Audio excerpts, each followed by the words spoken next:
Hello and welcome, everybody. This is the Daily Dharma. My name is Dina. Thank you so much for joining today. Today, during the pre-meditation, I had some company for quite a while, so I had to reset my energies after that. And I'm sitting here and taking in nature, and recently I've come across some information where there's this trend of individuals who speak to the trees, and then it's something to the effect of they're standing out of the way. The wind is even blowing in the opposite direction, and they say something like, "Tree, are you listening to me? If so, then touch my arm," and then the tree will touch them.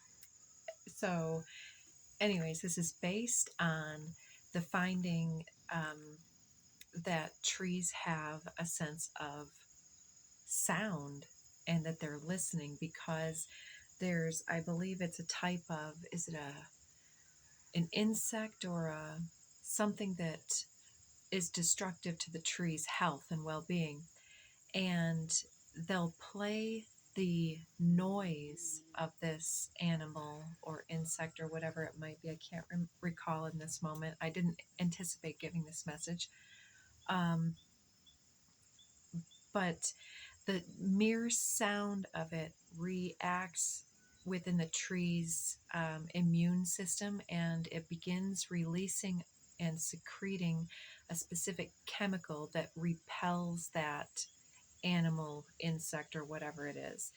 And so, in that way, it's like the insect is not present. They play the sound near the tree, and the tree responds to the sound. So, is it the vibration? Because sound is vibration, and so vibration is stimuli in all forms anyway. So, everything is ultimately a waveform, right? And so, here I am playing around with my little bit of movement, little bit of, I kind of lift my energies as I'm preparing, and I try to kind of like fluff the aura, I call it. And I'm going through the motions, and then I'm like, wow, the nature's really calling me out. And part of me, I almost grabbed my phone and took a walk out back and just did, walking channel message, which I may do soon, if not today.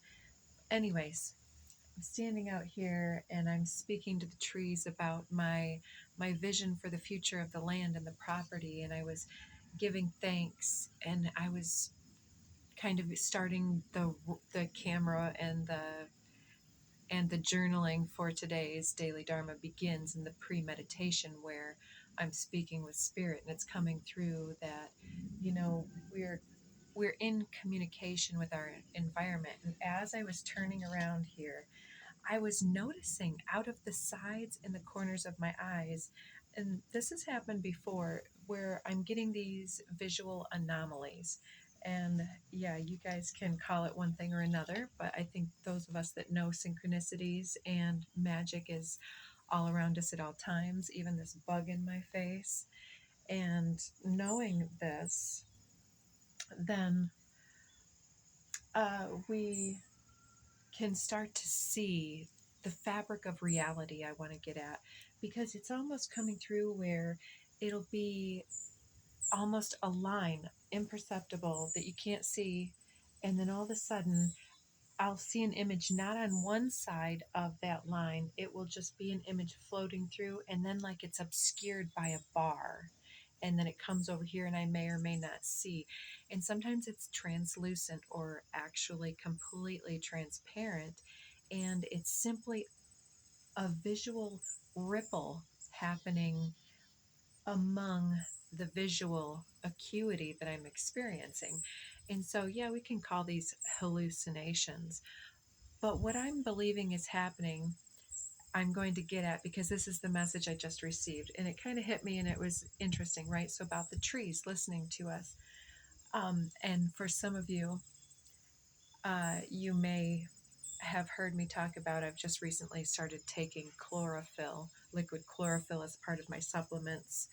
And so I start talking to the trees about my gratitude, and do they approve of the various endeavors and visions that I hold for the property, and although I don't have time to properly speak to the trees, I feel that my intentions are the vibration, and words are, you know, somewhat unnecessary. We feel something if it resonates, and then details are extraneous sometimes, if you can follow. So I'm just sitting here talking to the trees, and I'm like, you know, I believe that there's this listening happening, and I was thinking about how for many years I've and others have talked about the sunlight being that main pillar of the father essence, if you will. The great sky is where the breath of life comes, the breath of spirit, the cosmic identity is kind of breathed in and imbued in the earth by virtue of the sun, which kind of bakes the ability for life as we know it, these somewhat carbon based life forms in all of this, coming through the impregnation by the sun's life giving vital warmth.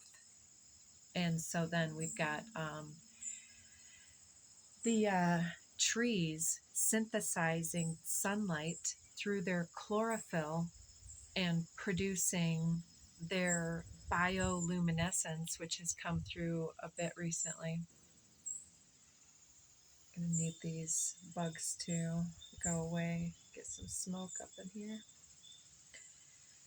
And so I was speaking about how is this not then evidence of us alchemizing sunlight ourselves, right? Transferal of light codes into bodily energy. And this is how you get things like breatharians, which I don't recommend for anyone until you're well on your path, because that stuff is also known as anorexia in those of us that have healing to do. Sidebar there. And so I'm talking about this with the trees, and I just said something that rhymed, and so that's like the rhyme guide stepping forward, asking me to pay attention to that in greater detail. And the phrase went something like, um, being so happy that the trees are providing so much protection from the elements, so much habitat for wildlife. And geez, what about this huge amount of oxygen that we're exchanging now? And I was thinking about how, like when I've spoken about the biofeedback scan machinery and equipment that I've talked about, a lot of us don't have that full vital capacity where the lungs are fully exchanging the inspiration, literally the breathing in of spirit, life force energy, containing and expanding the self from the inside out, and then releasing that fully out into the environment. It's related to this eclipse cycle by the release of the moon, the suppression, the confusion, and the influx and introduction of the rebirth process with the solar eclipse, this rebirth of the new moon. And so it's happening on any suppressed layered systems. And so keep getting around to this. So all of this coming into this moment where I'm giving this thanks for the ability to have this miracle all around me, even when I take it for granted more days than not. It's like, how do we stay conscious? How do we stay in tune with the miracles, and not backslide into other types of delusion and whatnot, right? And so thinking about the photosynthesis process, and now that I've been taking the chlorophyll, it kind of came through with this gratitude rant of just primal thankfulness for the body and the breath, right? And the process and the means to express and share this forward with others. Thank you. You are also my muse. And I'm just thinking about how, if they can hear, then why do we believe that they cannot see? They don't need eyes to see, just like our third eye provides the inner vision, so we think. But is it really the third eye, Or is it our ability to synthesize and photosynthesize that's really creating that full breath of life force energy and creating the light? Oh, I just saw 1010 on the counter. The light codes, the light is what enables the sight. And so, sight, we're not talking about, our eyeballs and the rods and the cones. We're talking about you don't need eyes in order to perceive and to hold vision. True vision is on the soul level in a way. And if we're not able to fully inspire and bring in the spirit and process and then release, that catch and release process, then I think that that's part of the path and the return that we're moving through now. And many of us will be having these various anomalies to awaken whatever unique skill sets and predispositions our soul and spirit and your soul blueprint, your soul contracts, all of that coming into to you to make a choice in the moment as to where to go next. So another timeline jump here. And so, yeah, I believe that the trees, as they are photosynthesizing, they're creating light codes. And just like we know about ourselves, and with that process, it creates this energy emanation from the center. So we have the heart beating, which is creating the the seismic movement that's displacing atoms and whatnot all around it all times, creating these ripple effects out across the ethers.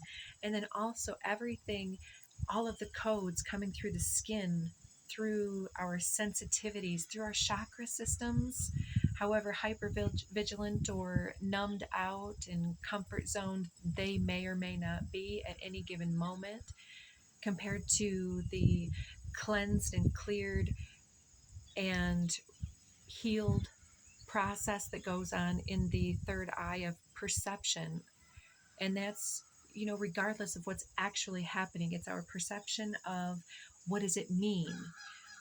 Maybe I'm also waxing kind of nostalgic in this way also because my daughter and we finally watched the Inside Out 2 movie, and I in the moment was just recognizing that they were kind of making a play on these more complicated advanced emotions, but really they weren't really emotions, they were coping mechanisms, I would suggest. And I think that they could have added that in, because one was anxiety. Anxiety is dealing with overstimulation and strategizing and worst case scenario and using the ability to negatively project into our future things that we could be afraid of or that somebody else has told us to fear. And so yesterday's reading was a lot about fear versus love versus fear, coming through. And I think that that's part of when we start to engage these anomalies, whatever way it comes through for you. It might be just simply, although quite complex in its interpretation as you experience this process, animal trends and the animals that cross your path on the daily basis. The way that you perceive other people acting, the trends, if you can start following the patterns, you start unlocking the synchronicities. And from there, some people will already be connected to various of the clair abilities, the clairs, they call them generically. Like, let's say clairvoyance is the ability to see things like energy shifting, and whether that's sight through the third eye of you get the vision played on the screen of the mind, or whether you literally kind of perceive of the energy around an individual and see an aura, or a medium that sees perhaps the departed and is able to translate messages. And then clairaudient, the hearing. Clairsentient is the individual's ability to be an empath and to feel deeply into another's situation or way of being, or just their energy and vibration. They feel things. They might also be able to get messages from an item. So these abilities are awakening quite a bit throughout the month of October. And of course, this is meant to be timeless, but for those following in time, throughout the month of October, we've got a few different portals. We start the month out with a bang. We've got the solar moon, or excuse me, the new moon solar eclipse happening on the 2nd. And then we've got a couple different alignments. We've got the 1010 portal, and then we've got, is it the Arcturian portal? Um, and we've got Jupiter, I believe, is hitting retrograde. So perhaps I'll share more about those dates in times to come, but let's not get sidetracked on astrology right now.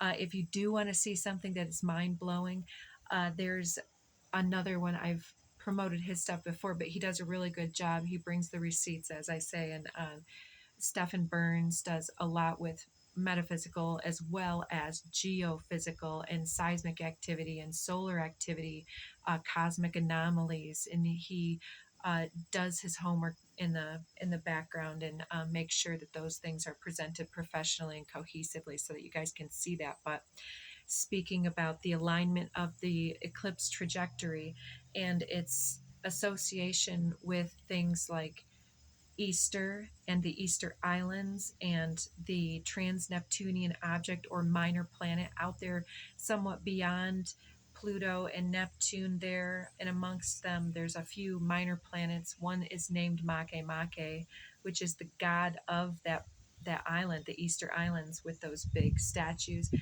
Yeah, check into that for more information. I don't need to be redundant on his information, but he speaks quite a bit about some of the correspondence coming in. And one of the things I did want to reference was the fact that at the solar eclipse portal, we've got the Earth and the moon and the sun all in a tight little lineup, right? That's what the eclipse means, is we're in the same plane.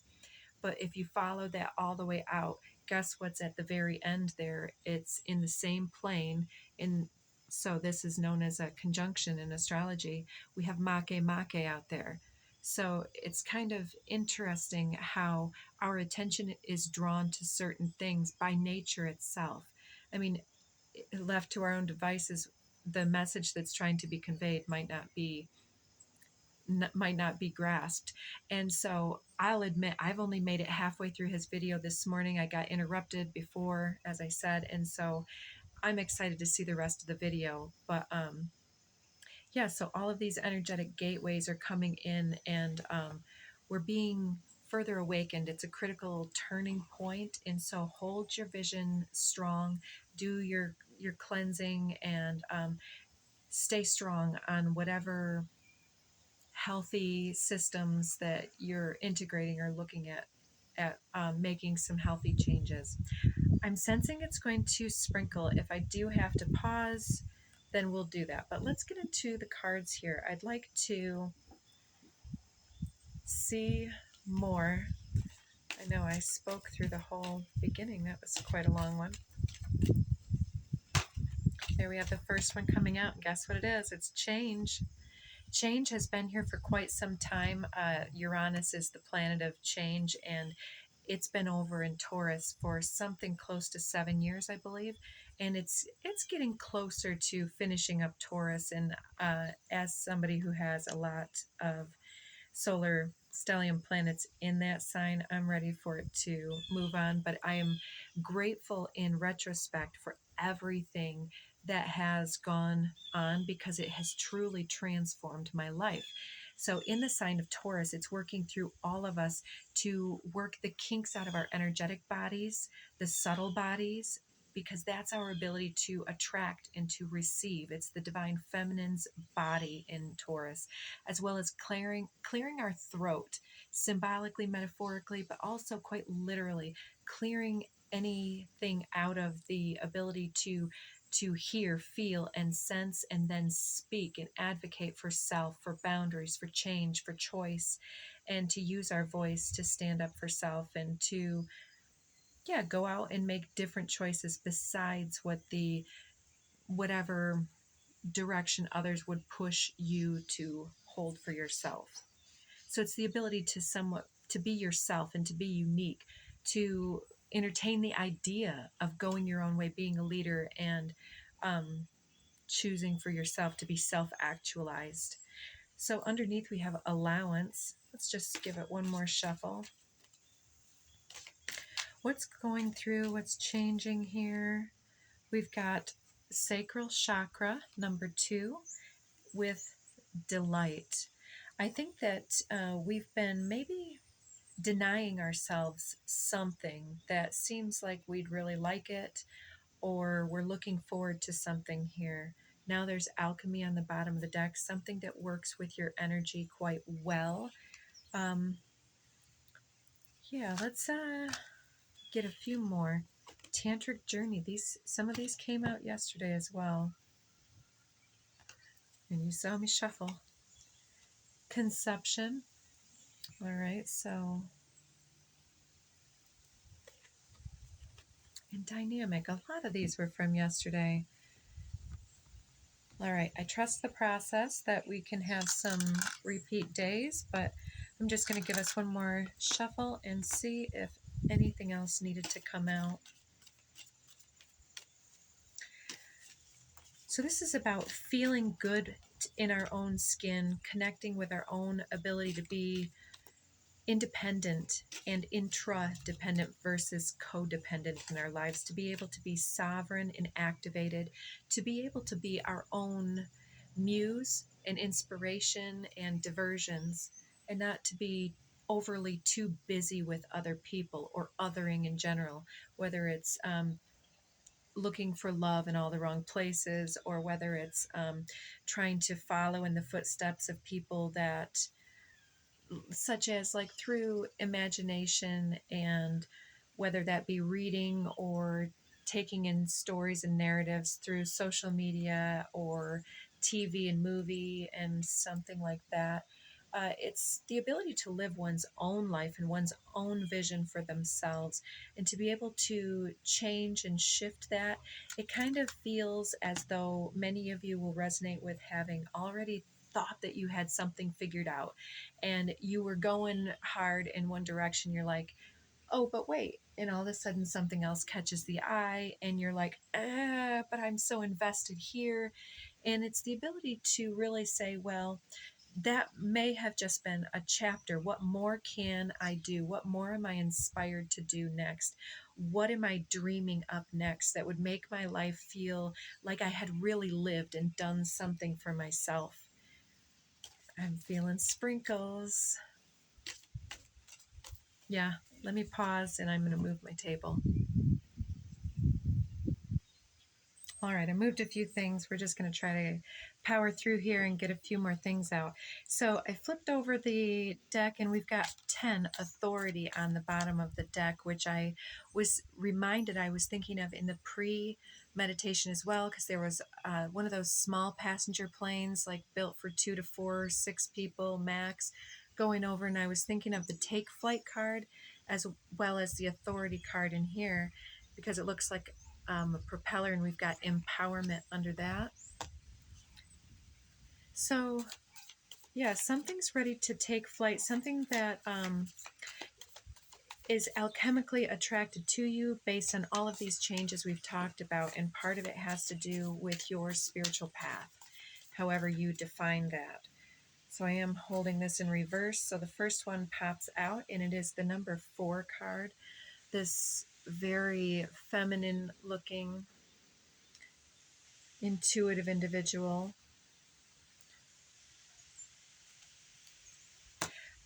I'm seeing you really needing time in nature to plug back in order to activate this. And I see it's also like blending the shadow and the light, because as we have this very light goddess coming out, we also have this dark dressed goddess. So it's like this yin yang with the tantric journey here that's happening on in this deck. We're talking about the development of the feminine aspect of the polarity, whether you are masculine or feminine oriented in this moment. you're developing the ability to feel. And I believe that this is talking about our ability to perceive and channel and be a conduit, a highly evolved channel to be able to manifest with this conception of dynamics. Ooh, we've got one more popping out here. It's like the tantric journey that goes on inside by feeling this sense of self-worth and creativity and warmth and the ability to really bring in that primal delight is the ecstasy of gratitude. And gratitude can only really be happening when it's on such a basic level, because yeah, we can be super grateful for all of these other very material things, but the gratitude that happens for the basic entitled things is where gratitude really goes to the next level. And so then through this change, it's like now we're the change engines, I'm kind of hearing, where it's like we plant seeds that then take off. We give them the microphone. We provide this like funnel for something to take flight. Yeah, yesterday the word incubator came out, like the incubator offices that help promote things in other people's products and services.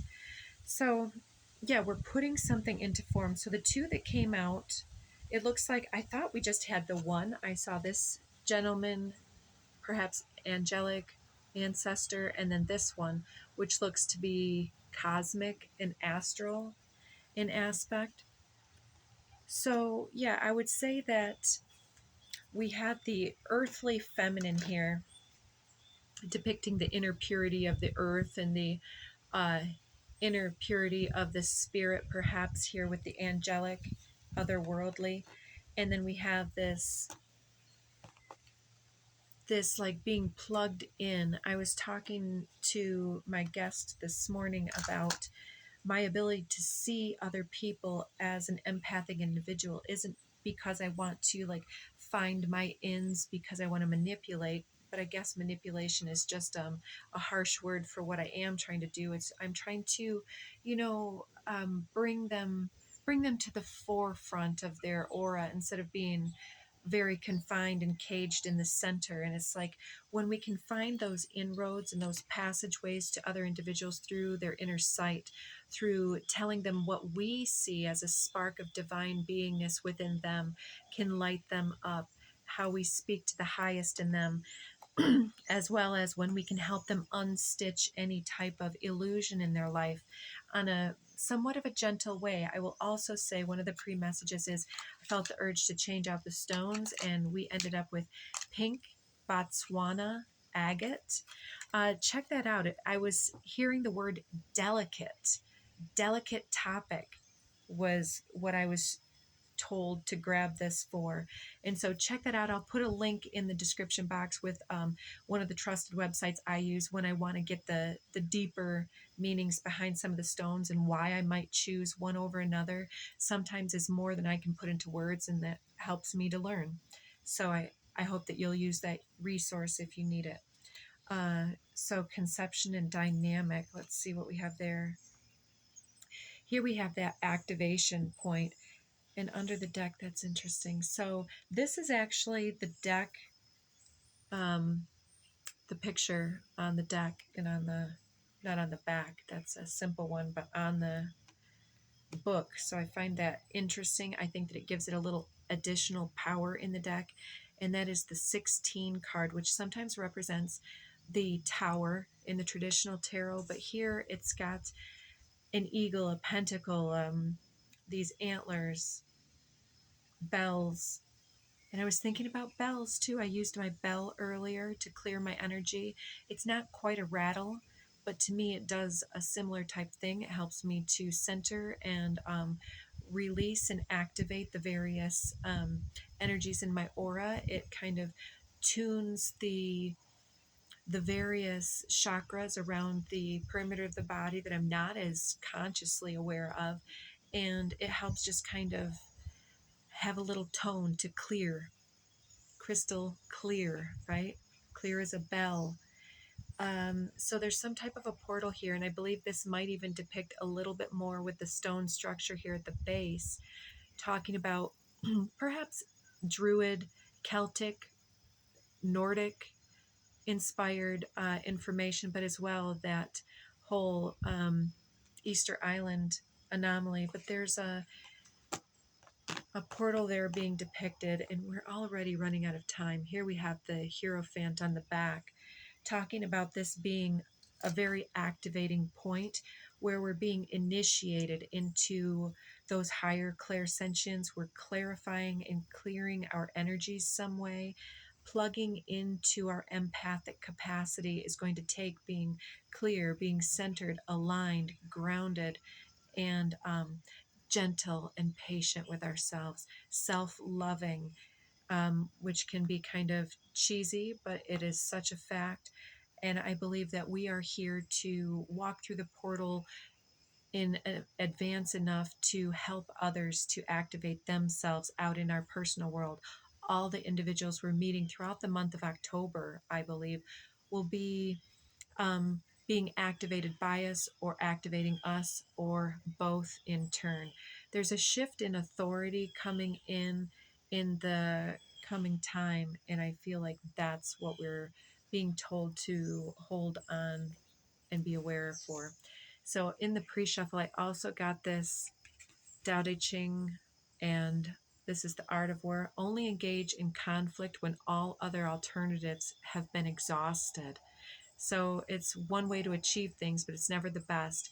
So in all relationships and situations, find the alternative because there's no real winners. So maybe try using deterrence strategy, alliance, negotiation, even making friends with enemies. These are examples of supreme excellence in negotiation through life. Sun Tzu said to fight and conquer in all your battles is not supreme excellence. Supreme excellence consists in breaking the enemy's resistance without fighting. So, this may also have to do a little bit with the politics. I hope you all will not take that too personally that I put that out on my page. It's something I do believe in. The way to try to inspire other individuals to entertain another idea that's difficult for them to change their minds. They have to do it themselves. The best way to do that is to create a bridge of understanding and empathy with the individual on a personal basis.